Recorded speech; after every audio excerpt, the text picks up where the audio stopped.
When the light is burning, that is where the real test is. All candles off, no problem. ఆ ఒక్క candle వెలిగేది మాత్రమే నేను అరిగిపోతున్నాను, నేను కరిగిపోతున్నాను నా భయం అనుకుందనుకో, ఎప్పటికీ ఆ క్యాండిల్ దాని పర్పస్ ఫుల్ఫిల్ చేయదు. ఈరోజు చాలామంది జీవితాలు అదే, నా జీవితం నేను దేవుని గారి జీవితం నాకు అవమానం వచ్చేస్తారేమో, నాకు బాధ వచ్చేస్తారేమో, నాకు తునిగిరం వచ్చేస్తారేమో, అందరూ నన్ను సినిమా చూస్తారేమో, నన్ను ఎవరో విమర్శిస్తారేమో, నాకు అది అవుతుందేమో.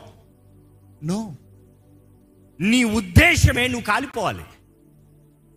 నువ్వు కాలిపోవాలి. నీ జీవితంలో క్రీస్తు కనబడాలి, నువ్వు కాదు. Self has to burn. The more self burns, the light is shining. మీరు లోకానికి వెలుగై ఉన్నారు. If you don't shine, who will? You have greater responsibility. Greater responsibility. అంధకారము నుండి, చీకటి నుండి ఆశ్చర్యకరమైన వెలుగులో